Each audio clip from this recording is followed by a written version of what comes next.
to this edition of Optimal Talks. In this series of frank conversations, I will chat to a diverse range of security specialists and industry influencers to explore their opinions and ideas, picking apart some of the key issues we all face today. I hope you enjoy the next 30 minutes. If you do, leave us your thoughts and comments and spread the word. Thanks. Good morning, everybody. My name is Rick Mountfield. This is Optimal Talks. We do these every 2 weeks. We are aiming to appraise people about life hacks and things that are important to everybody as human beings, but focusing on professionals from within our own security industry. And today, I am delighted to be talking to Dominic Chandler, a big presence within the Security Institute from my days there, but somebody that I retain contact with because he has a story which I think is very important. And today we're going to be focusing on issues around mental health, prevention of suicide, and recognizing self, the microaggressors, micro stresses that we can all come across in our day-to-day life, but understanding that many small stresses can actually build up into a big stress, and how you can reach out into the network the way Dominic's story typifies so beautifully. So Dominic, thank you for taking the time to talk to us today. Tell us a little bit about yourself before we get going. First and foremost, mate, thank you for having me on. It's a pleasure. No. It's so a bit about me. I started my security your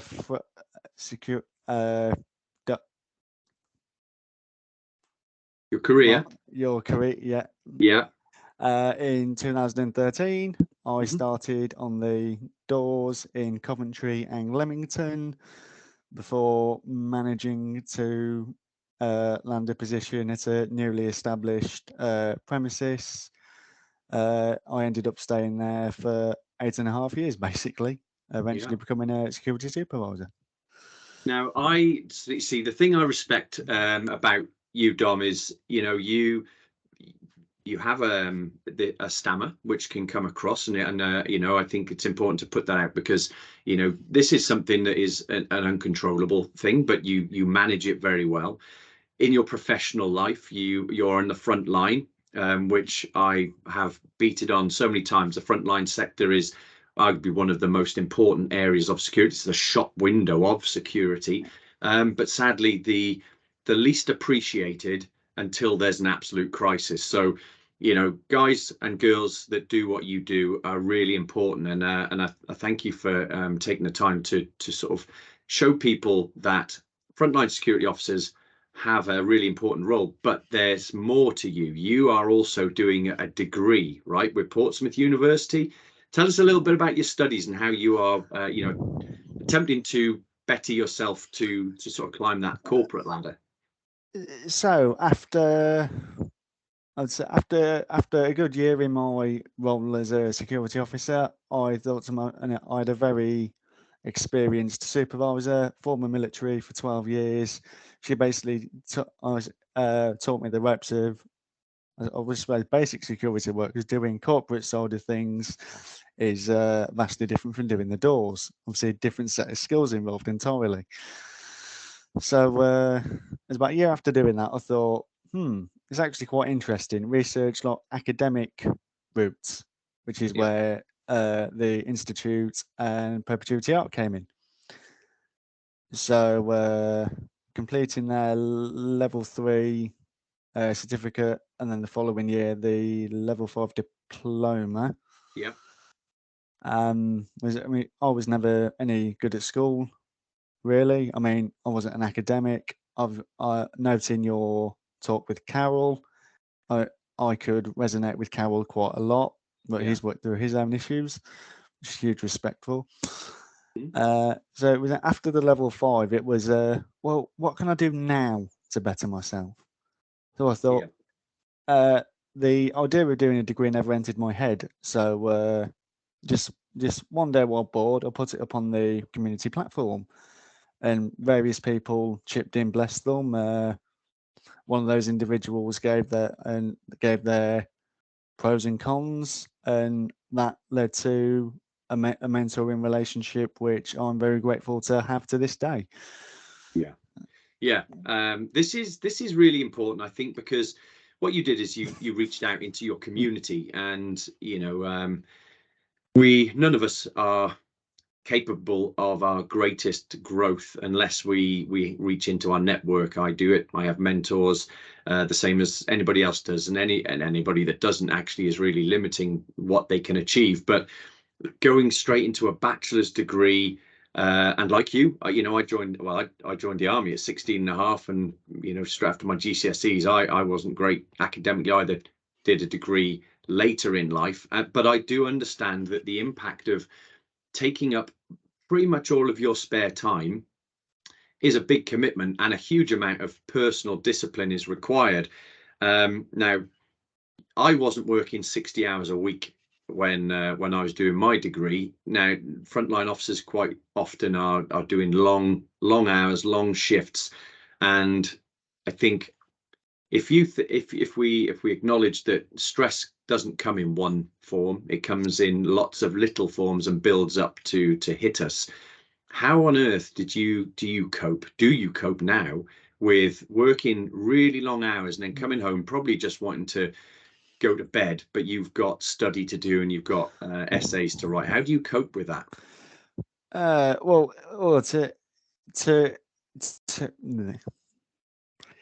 To answer that one, we have to preface this. This was 2020, October of 21 when I started the degree initially.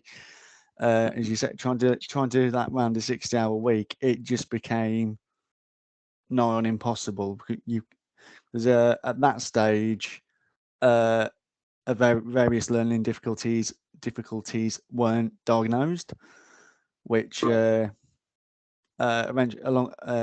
which in due course, and full credit to the University of Portsmouth and their specialist teams, the support is now in place to enable me to carry on with the study. Because I mean, I'm not ashamed to admit I failed the first year, but from failures, that's how you learn. That's absolutely true. I mean, and every failure is just an opportunity to learn, and it can either destroy you and you give up, or you resign yourself to learning from those mistakes, and then you don't make them the second time round. That's that says a lot to your character. Now, I know back in the pandemic, it was difficult for frontline officers, your key workers. You had to go in quite often with inadequate PPE, dealing with people. I mean, that was stressful enough, and we all know the background to that. But it all came to a head for you, didn't it? You had a perfect storm back in 21. Do you want to talk us through it a little bit? So we have to even go further back than that. We have to go to January 20. Right. Father came through the front door and basically just said, I wanted, well, obviously his sister passed away. And yeah, so this was in the January, and for various other, well, she took her own life, basically. I won't go into details here on this platform. Then we had various legal things come of that. Then obviously March, we went into lockdown. Yeah. We were given 13 hours notice. We used to do a very strange shift pattern. We used to work 1700 till 0100. Yeah. Oh, wow. And then the other person would do 0100 till 0830 with a straight 12-hour day-night split on the weekends. So which it sounds crazy for frontline, but it worked once we got into the routine of that. So 13 hours notice, you just go into a straight 12 split. Okay, fine. We thought to ourselves, well, like many people, it will blow over after a month or two. Well, let's just crack on and do it. So the shift pattern we came up with alternated between 66 and 72-hour weeks. little did we know then that we would end up doing that for 10 months. Good grief. So you're sitting on the back of a bereavement, legal ramifications that come with that during a lockdown when generally businesses weren't working, so that makes everything difficult. And then you have a shift pattern which becomes massively onerous to a degree that you're basically just working. But you have other things on your mind which will impact mental health quite significantly, and I think this came to a head, and I tip my hat to you. This is a courageous conversation right now, because your stressors came to a head, but you didn't sort of implode. You reached out.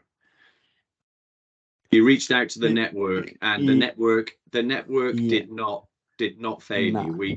The network came together to reinforce you. I mean, what was all that? How did that feel for you? So for the preface, it would just go to December of 2020, and I'll very quickly gloss over it. It became clear that our then client had to leave. Okay, we're doing what they did; it was inevitable.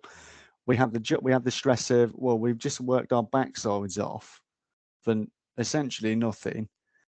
We're going to be continuing with the premise, or we're leaving. Now, we were fortunate that two once again came to our aid, and the now client wanted to keep us on, because even if this is curtains for us, the least we can do to the new client is tell them what they need to know. Luckily, he kept on. Now, I think you've got so on top of everything else. I know when we talked about this, when we did sort of rehearsal, you said something to me which I think has a great reflection on your character. You were struggling with the idea that you're working these 12-hour shifts, 66 to 72 hours a week, but at least you had a job and you had money coming in, and you were feeling for the people that were getting laid off, the people that were losing their jobs. So you kind of stuck in this paradox where and you're struggling with the work rate that you've got, but you ought to feel grateful for the fact that you actually still have a job when others don't. That's a really difficult situation to be in, but which adds more stress. Yeah. And so you go into this idea of now the company you were working for went into administration, and were you going to lose your job? And then the 2P that followed. Yeah, we were relatively lucky to be 2P'd, but then one of the stipulations was, as the supervisor, you do a straight Monday to Friday, 60 hours a week. Now, bearing in mind what we'd literally just come off the back of, and I'm going into a 60-hour week as standard. Yeah. So at what point for you did everything just, what was the straw that broke the camel's back? Was it the sort of uncertainty around the job? It was going, obviously a completely new client, a new employer, a completely new team. This is now into the December of 21. Yeah. If the timeline still fits. Yeah. Yeah. I sent an email to a trusted friend of mine on December the 26th, which I was very grateful that I got a response within 10 minutes. Yeah. So, into the January of 22, workload, various bits and pieces, ongoing legal things, my struggles academically, and in January 24th, I just banged up 8:05 in the morning. Like this is when my OCD kicks in, because I missed the 8 o'clock because I was busy doing something. I just put to my network. I kept it relatively private within the network, not public. I'm struggling with some toxic thoughts. How do people deal with this? Now, the important thing to note is what I didn't say in that LinkedIn post. Right. Now, I have a lot of mental health connections on there. Yeah. But it wasn't the mental health connections that reached out first. It was people within the security sector who reached out first. Right. Yeah. Yeah. I have a, you know, I have a book. I have a book here. There it is. It's called The Anatomy of Courage. It was written in during the First World War in the trenches by Lord Moran. He became Winston Churchill's doctor later in life. Wow. He was a young doctor. He was in the trenches, and he came up with the idea around shell shock. And the fact was, I mean, the core stories. Lord Moran said everybody has an account of courage. This is about courage, but I think it fits for mental health as well. That everybody has a bottle with that could be full of courage or full of positivity, but the more stress that you come under, the more times you go into being bombarded or shot at or going into no man's land, and you survive, it takes a little bit out of that bottle, and eventually you will run out. And then that's when they coin shell shock, and we now know that's PTSD. But I think it's basically mental health, and I do relate this across. You have a full bottle, and each one of these things, the bereavement, the legal complications, COVID, long hours, taking on a degree, not getting enough sleep, all of these things are depleting until at some point you run out, and you either do something drastic, which is tragic, and many people take that route, but you chose to understand yourself and reach out to your network to get support back in. So what kind of support and advice and love were you receiving from people that turned you around? I mean, as much as I don't want to particularly dwell on the LinkedIn post, it has to be I'm at work. I'm still trying to do things, Right. and people are pinging via LinkedIn from different countries. I might add, the Czech Republic being one of the most prominent ones in that. Yeah. Again, obviously, I'm not going to name drop. I know who you mean. I know who yeah. you're talking about, and she'll know. If she watches this, she'll know who you're talking about. Yeah. Yeah. And a couple of phone calls and the first question was, "Are you physically okay?" I mean, on this platform, you rang me. I know you did. I know a couple of others from within the institute rang me. A couple of other people that I won't name, but they did ring me. Yeah. It was to me, that was the crisis point. And then from that, it was, okay, what can I now do to use my thing to help others? Because I surely will not be the only frontline security body who has gone through these thoughts or experiences. Yeah. I don't know. This is exactly why I asked you to come here. I think this is a really important topic, and we all know it's okay to say, and it's okay to not be okay, but you've got to reach out for help. And this is why I think it's important we talk about this, because this may well resonate with other people. So I think what with you let me go back a step. I've always been a big advocate of the MAP, the idea that for people to be content in their work and feel like they're in control, they need to have three things: mastery of what they do. You've been in your building, the assets you were protecting, you've been there for 8 years. You know that job inside out, so you mastered your role. You have autonomy in your shift, autonomy to do the job. The third thing is purpose. And I think that from what I've gathered, talk to you, is that your purpose was kind of not fulfilling you, and so the purpose was the missing link, and so you didn't have all three through your work. So you filled your purpose with other things, and that's where I want to come to now, because you've taken your experience and now you are there to help others. Okay, and so let's talk about the Consortium for the Prevention of Suicide, which is I think the City Security Council Vicky Vidler, and other sort of key influencers within security leadership have formed this consortium that you are now kind of a mentor within. So tell me what the consortium is all about. So it's bringing I would say security organisations under an umbrella. And let me just pick the quote up from Ricky herself. Yeah. So to quote Ricky directly, suicides are preventable with coordinated action, early intervention, and importantly, by taking shared responsibility. Which, if that doesn't encompass what we do on the front line, right, I can't think of any.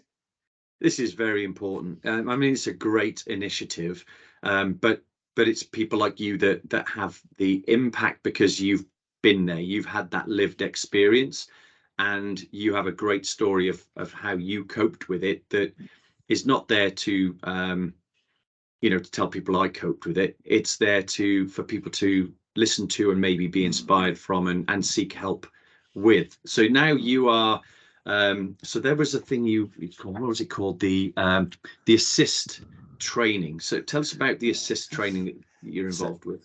No, so whilst I have never undertaken any of that training yet, I do know that there are various providers who teach it. So so ASSIST stands for Applied Suicide Intervention Skills Training. It teaches participants to recognise when someone may have thoughts of suicide and work with them to create a plan or plans that will support their immediate safety. Yeah. Now, I had a brief stint at a university, and one of the first questions I asked was, do we teach this? Is this part of the security team's training and CPD? And I'm not going to criticize any university here. We all know that they're under a lot of pressure, but I was quite stunned by that it wasn't implemented as standard as part of the security team's training. Yeah.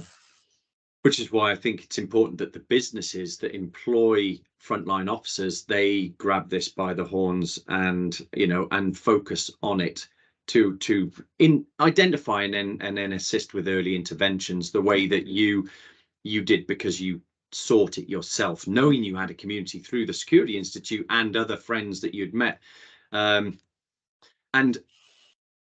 they give you some purpose. I mean, what you're involved with the consortium now is your purpose, right? You're educating yourself to a higher degree. You are helping others through your lived experience, and that now fills the gap, I think, for you. The purpose is not your job. The purpose can come in many ways, just by giving. I think, and it's about feeling like you're contributing to something that's bigger than yourself. Would you agree with that? Yeah, I'll say so, definitely. Yeah. So I think, is it the 22nd of May? You're speaking at a conference, right? Yes, we are recording this on the 15th. Yes, so next week. Yeah, next week. And where is that? What is that? What is that event? So the event is Let me just pull it up.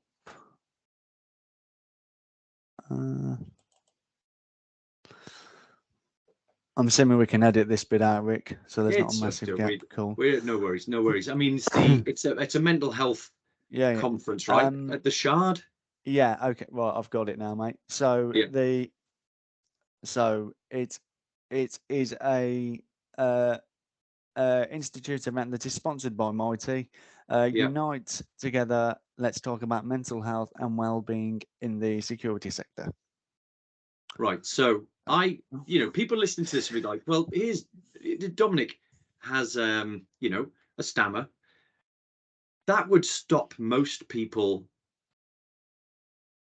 going out in front of an audience to present. And yet, I mean, this is what courage is. By definition, this is courage.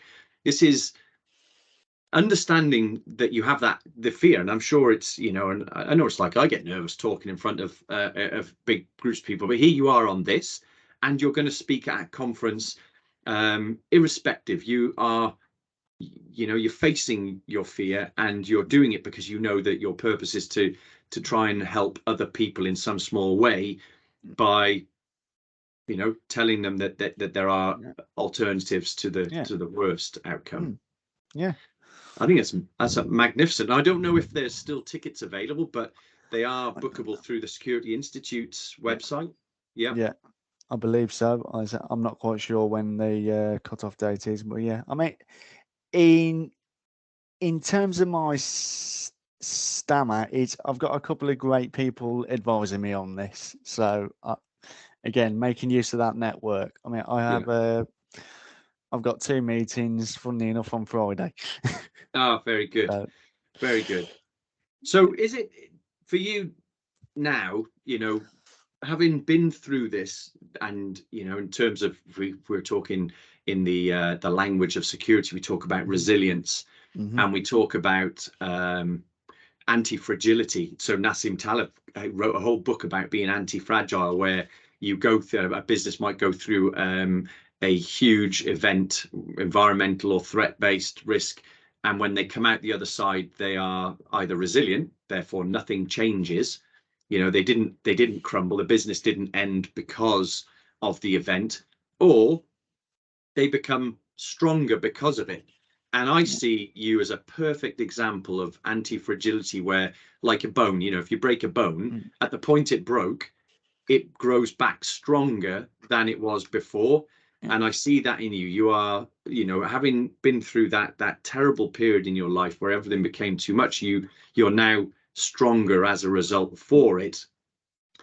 The event, what will you tell people in your presentation next week? In essence, the way out that you think isn't the one you think it is. There are alternative routes out of your problems. Now, you also told me about because one of your friends invited you out to Iceland, right? And you had a holiday, which I think R&R in the army, R&R is there to let people decompress and have some good times, to realize the world is a wonderful place. And so tell us about your break in Iceland and how that helps you sort of nowadays.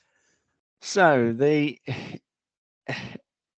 again, it all stemmed off unfortunately struggles and difficulties on the, I mean, for anyone who's familiar with university distance learning, you have various forums, platforms, etc. And myself and this one student, just we hit it off quite well. Went to private emails, and then we just ended up through the university portals just doing Zoom calls. And on a couple of occasions, she was sort of there in the background, and we exchanged emails, etc. And in I believe it was May of 22, she said, "Well, once we've got university out the way, come over and just chill out." Now, me being me, was like, okay, I know Iceland's expensive. So I said, well, where am I going to stay? To which the response was, I have a spare bedroom, stay with me. Oh, okay. But yeah, that was a big one for me. And on landing, dropping kit off at hers, and then going to and walk it.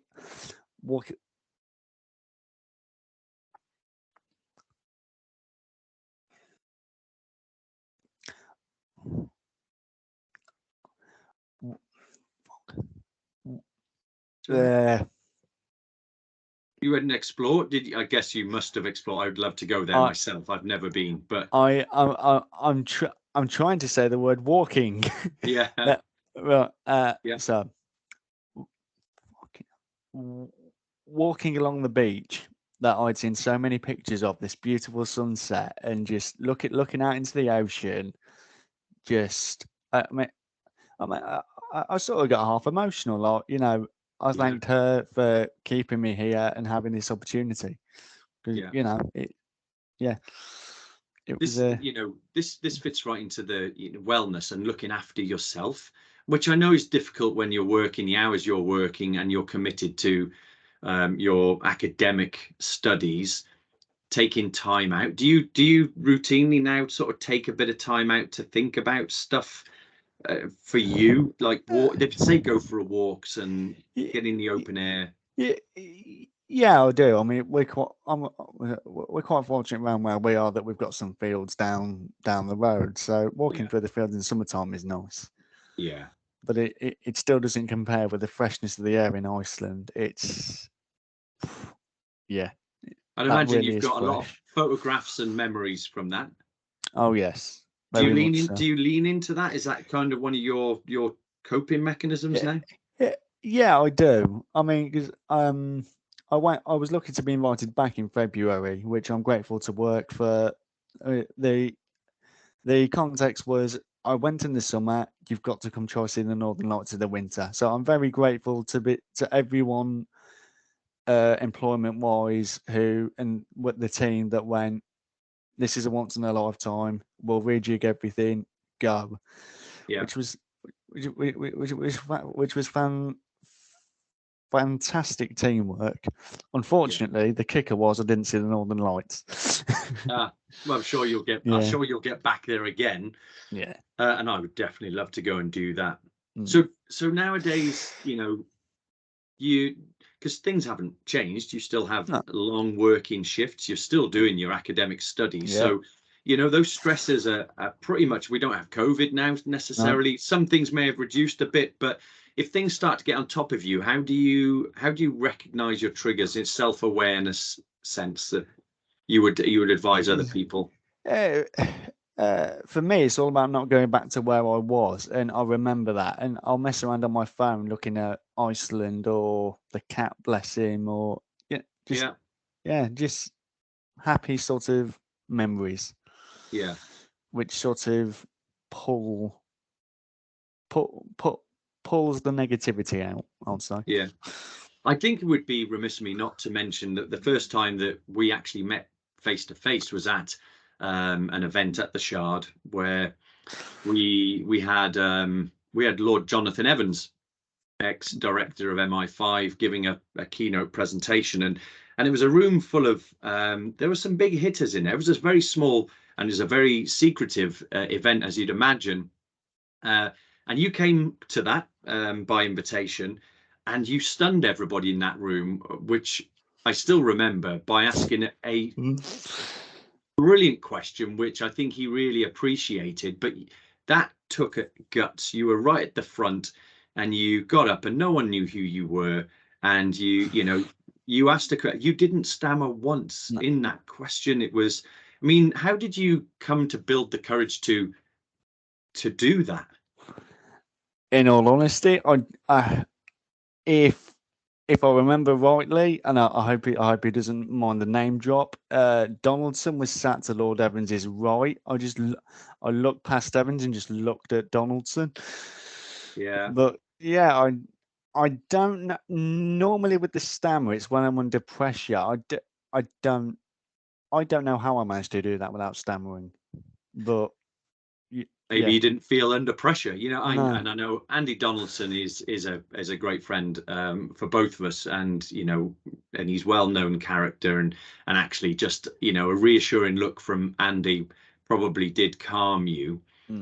Because at the end of the day, Lord Evans is a nice guy, and he appreciated the question, but that set you on a different path. I think you gained a lot of respect and admiration for a very good question, and I don't recall what it was now, but it was I was like, wow, I'd like to know the answer to that. I do recall that much.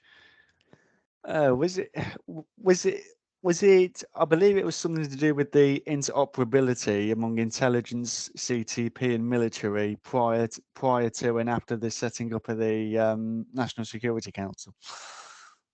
There you go. Yeah. There you go. Yeah. And I think there was quite a lot of people wanting to come and say hello to you after that, which must have been a good sort of confidence booster. I mean, I remember rightly, it was Phil Broadman. We had a conversation over a coffee, Yeah. And I remember saying to him, I don't feel like I belong here. To which he, and I will always remember this, wrong, you do belong here. That's why you've been invited. That was Yeah. I appreciated that one. I still remember it. Absolutely. So I think there are big things. That was a big thing, but there are little things that you do to cope nowadays. Your photographs, your memories, appreciation of good things in your life. Would you say that's kind of a coping strategy? What would you advise people? If there was a coping strategy from your opinion, and I know one size never fits all, but what advice would you give? It's look at the situation, and I fully appreciate this is cliche, but take a step back. Look at the bigger picture. Look at the relativity. Right. Is it actually important? And if you can, no, this isn't important now. What's important now is something else, i.e., your mental well-being or whatever it is. You can come back to whatever the micro stressor or if it's a big stressor is when you're in a better frame of mind to do so.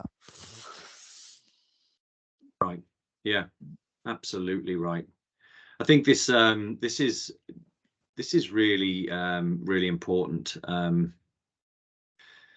Context. It's not advice, but it is. If it makes people think twice, and they can relate to you as to that they're going through maybe what you were going through at the time. Everything builds up, but it doesn't last forever, right?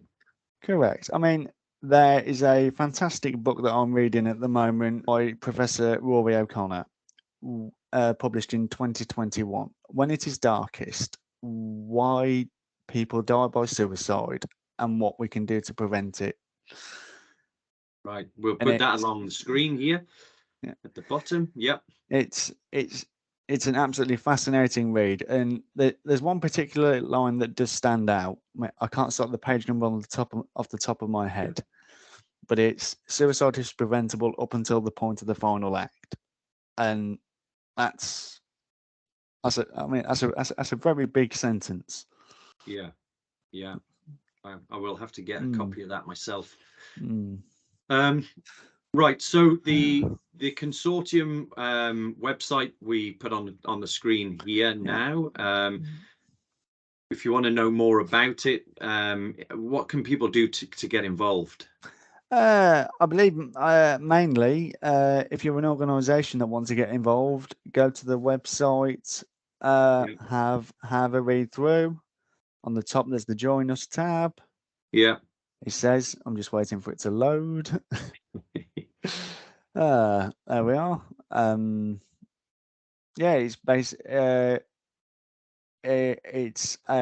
It's companies will be signing up to the CPS covenant, which is between the consortium and the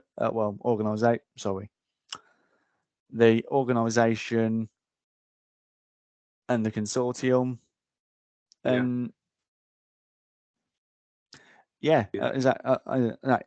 checking out the website will do more benefit than me trying to ramble on. Oh no, absolutely. And there's the website address is on the bottom of the page there. Please go and take a look at that.